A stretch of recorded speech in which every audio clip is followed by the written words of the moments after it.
नमस्कार दोस्तों, स्वागत है आप सभी का संसार भक्ति सागर चैनल में। दोस्तों 4 फरवरी 2025 यानी मंगलवार को पड़ रही है माघ महीने की 7वीं तिथि। और दोस्तों ये वो तिथि है जो माघ महीने में पड़ने वाली सबसे बड़ी तिथि है, क्योंकि यह मंगलवार के दिन पड़ रही है। इसका बहुत ही बड़ा और विशेष महत्व होता है। पूज्य गुरु जी ने कहा है कि अगर कहीं भी मौका लग जाए और माघ महीने की 7वीं तिथि मंगलवार को पड़ जाए तो आप लोगों को 11 गेहूं के दाने का उपाय तो अवश्य ही करना चाहिए। इन दोनों का संयोग बहुत ही कम आता है। इसी के साथ में गुरुजी ने अपनी शिवा पुराण की कथा में भी बताया है कि इस दिन आपको 11 गेहूं के दाने वाला उपाय तो आपको अवश्य ही करना चाहिए, क्योंकि ऐसा दिन पूरे साल में सिर्फ एक ही बार आता है। और दोस्तों आप सभी लोग जानते हैं हो, मंगलवार का अगर सबसे बड़ा कोई उपाय है तो वो है 11 गेहूं के दाने वाला उपाय। तो दोस्तों इस मंगलवार के दिन आप लोगों को इस गेहूं के दाने वाला उपाय को ज़रूर करना है। बहुत सारे लोग होंगे जिन लोगों ने इस उपाय को ना किया तो मतलब पूरा साल निकल गया, उन्होंने किसी भी इस 11 गेहूं के दाने वाले उपाय को ना किया तो पर पूरे दोस्त आपको आखिर मौका मिला है तो कि 4 फरवरी के दिन इस उपाय को आप लोगों को ज़रूर कर लेना है। भले ही आपने पूरे महीने इस उपाय को ना किया हो, पर अगर आप इस माघ महीने को मंगलवार के दिन इस उपाय को कर लिया तो आपको इस उपाय को करने का फल मिलेगा जिसकी आपने कभी कल्पना भी नहीं की होगी। इसलिए आप लोग इस वाले उपाय को एक बार ज़रूर कर लेना, ताकि आप लोगों को हाथ से ये मौका ना जा सके और आपको इस उपाय को करने का फल मिल सके। दोस्तों यह उपाय पंडित जी ने अपनी अभी की ही शिव पुराण की कथा में बताया है, जिस उपाय को आज हम आपको अच्छे से समझाने वाले हैं। इस उपाय को देखने के बाद इस उपाय को समझने के लिए आपको कोई और वीडियो देखने की ज़रूरत नहीं पड़ेगी। तो चलिए दोस्तों उपाय को शुरू करते हैं। देखिए इस माघ महीने के मंगलवार के दिन यह इतना खास होता है, इतना महत्वपूर्ण होता है। देखा गया है कभी कभी बड़े पूजा पाठ अनुष्ठान से जो मनोकामना पूर्ण नहीं होती है, वो माघ महीने के मंगलवार के दिन एक छोटे से उपाय करने से ही आपकी मनोकामना पूर्ण हो जाती है। और बहुत सारे लोग इस उपाय को किया भी है और उनको इस उपाय को करने का फल भी ज़रूर मिला है। अगर आप लोग इस उपाय को करना चाहते हैं तो आप इस माघ महीने के मंगलवार के दिन एक छोटे से उपाय करने से ही आपकी मनोकामना पूर्ण हो जाती है। और बहुत सारे लोग ने इस उपाय को किया भी है और उनको इस उपाय को करने का फल भी मिलता है। अगर आप लोग इस उपाय को करना चाहते हैं तो आप इस उपाय को सबसे पहले अच्छे से समझ लेना, सुन लेना, उसके बाद करना। आपको इस उपाय का फल ज़रूर मिलेगा।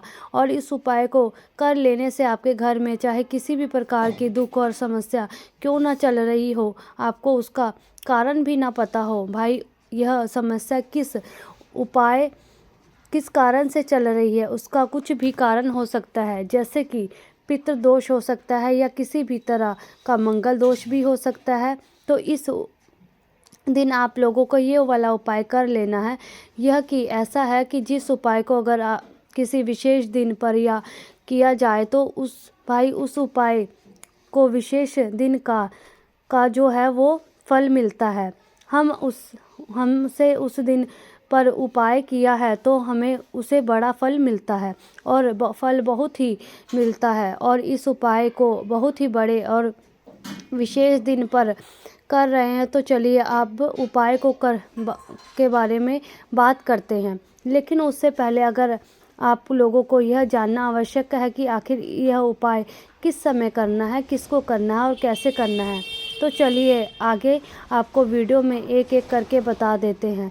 लेकिन उससे पहले अगर आप लोगों हमारे चैनल पर पहली बार आए हैं या फिर मेरी आवाज़ आप पहली बार सुन रहे हैं तो चैनल को सब्सक्राइब ज़रूर कर लेना और इस वीडियो को लाइक करके कमेंट बॉक्स में श्री शिवाय नमोस्तुभ्यं ओम नमः शिवाय टाइप कर देना। अपने फ़ायदे के लिए, गरीबी दूर करने के लिए इस वीडियो को पूरा देख कर जाना। तो दोस्तों इस 11 गेहूं के दाने वाले उपाय को इस मंगलवार के दिन कैसे करना है, किसको करना है, किस समय करना है और कहाँ पर करना है, ये सारे सवालों के जवाब आपको इस वीडियो में मिल जाएंगे। और जो वीडियो देखोगे उसको 11 गेहूं के दाने वाला उपाय करना चाहिए, क्योंकि इस दिन एक गेहूं के दाने का बहुत ही बड़ा और विशेष महत्व होता है। और जब बात आ जाए 11 गेहूं के दाने की तो सोने पर सुहागा वाली बात हो जाती है और ये एक बहुत ही बड़ा उपाय हो जाता है। इस मंगल सप्तमी तिथि का अब हम समझते हैं इस वाले उपाय को हमें करना किस समय है। 11 गेहूं के दाने वाले उपाय को हमें माघ महीने के मंगलवार के दिन करने की समय है। तो देखिए, इस उपाय को करने का जो समय है बहुत ही शुभ यह समय है, यह शाम का समय है। अब देखिए, यहाँ पर हम मुख्य रूप से सुबह या का समय नहीं बोलेंगे, क्योंकि 4 फरवरी मंगलवार का दिन है। इस दिन प्रदोष काल के समय का बहुत विशेष महत्व होता है। बाकी अगर शाम के समय भी तो अच्छा होता है, इसमें कोई दिक्कत वाली बात नहीं है इस विशेष उपाय के बारे में।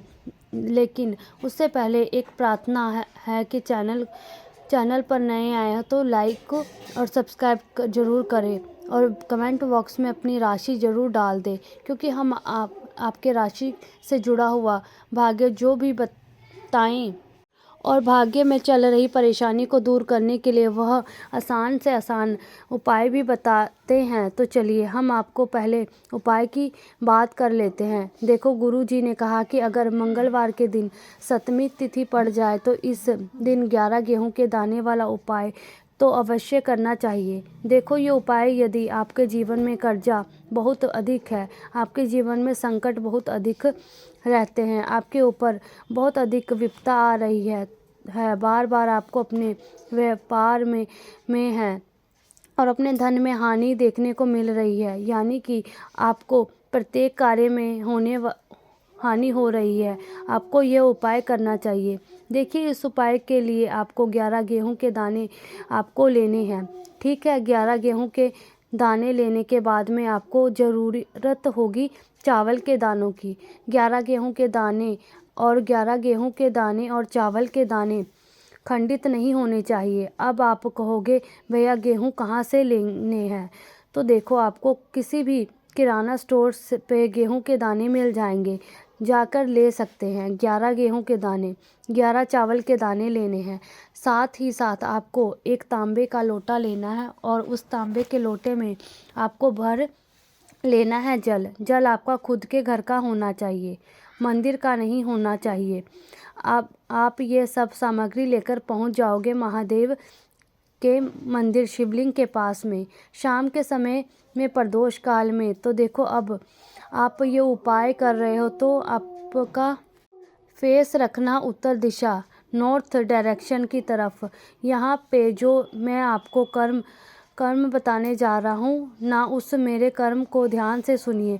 महादेव को अगर कोई सबसे है ना, सबसे छोटी पुत्री जिसका नाम है माता अशोक सुंदरी, जो आपके पास में चावल के 11 दाने हैं, उस चावल के 11 दाने को आपको माता अशोक सुंदरी के स्थान पर आपको नाम और गोत्र बोलकर समर्पित कर देना है।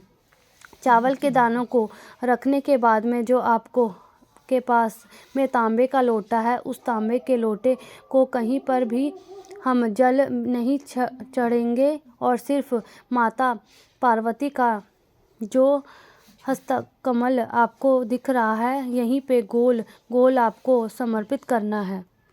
उसी जल को कहीं नहीं, ना तो माता अशोक सुंदरी के स्थान पर, ना तो शिवलिंग के ऊपर, सिर्फ आपको यहाँ पे गोल गोल जलाधारी पर आपको यह जल को समर्पित करना है। अब आपके पास में बचे हुए हैं 11 गेहूं के दाने और बचे हैं इन्हीं 11 गेहूं के दानों को आपको अपनी मनोकामना अपने विशेष करते हुए महादेव के शिवलिंग के ऊपर, अगर आप मंगलवार के दिन प्रदोष काल के में समर्पित कर देते हैं तो आपकी जो भी मनोकामना होगी, जो भी विश होगी, महादेव पूरी करते हैं। अन्न को स्मरण करते हैं, उस खास कर गेहूं को संपन्न करने से हमारी इच्छाएं पूरी होती है। और अगर वो दिन मंगलवार का दिन हो तो तब तो इससे सुंदर संयोग नहीं, कुछ भी नहीं हो सकता। आपकी इच्छाओं को पूरा करने के लिए बहुत स्पेशल, बहुत प्यारा सा उपाय आप सभी को ज़रूर करना है। ध्यान में रखिए, यह उपाय प्रदोष काल के समय करना है। देखो, गुरुजी ने कहा है, भगवान शिव के शिवलिंग पर 33 कोटि देवी देवताओं का वास होता है। अगर हम शिवलिंग के सामने कुछ भी उपाय करते हैं तो हमारे सभी देवी देवता हमसे खुश हो जाते हैं। ये हम उपाय आपको अवश्य करना है। देखो, सुबह के समय नहीं कर सकते तो अब आप बात करते हैं अगले उपाय की। तो इस उपाय के लिए आपको मात्र 1 लौंग का जोड़ा लेना है, यानी कि 2 फूल वाली लौंग लेनी है। साथ में आपको मात्र थोड़ा सा शहद लेना है और इसी के साथ में आपको तांबे के पात्र में एक शुद्ध जल लेना है। और अब देखिए, इन सभी सामग्री को लेकर के आपको भगवान शिव जी के मंदिर में पहुंच जाना है। देखिए, ये जो उपाय आप लोग शाम के समय करते हैं तो वो सबसे पहले आपको पास में 2 फूल वाली लौंग है, उन्हें आपको शहद में के अंदर अच्छे से डुबोना है, यानी कि दोनों लौंग पर आपको अच्छे से शहद का लेप कर लेना है। अब आपको जो आपके पास 1 लोटा जल है उसे सबसे पहले शिवलिंग पर धीरे धीरे समर्पित करना है और श्री शिवाय नमोस्तुभ्यं मंत्र का जाप करते हुए समर्पित करना है। अब आपके पास जो 2 फूल वाली लौंग है, शहद है, उसे आप शिवलिंग पर अर्पित करना है और आपको प्रार्थना करनी है कि जीवन में जो रोग की स्थिति है वह समाप्त हो। जीवन के जो संकट और समस्याएं हैं वह सभी समाप्त हो। जीवन से जो कर्ज की समस्या है वह समाप्त हो। इस प्रकार से आप प्रार्थना करते हुए यह जो 2 फूल वाली लौंग ही शहद संयुक्त इससे आपको शिवलिंग पर अर्पित कर देनी है। आपको जो भी समस्या होगी इस मंगलवार के दिन अवश्य ही समाप्त हो जाएगी। तो इस प्रकार से आपको ये उपाय करना है और ये उपाय आप ज़रूर करिएगा। भगवान भोलेनाथ की कृपा से आपकी मनोकामना पूर्ण होगी।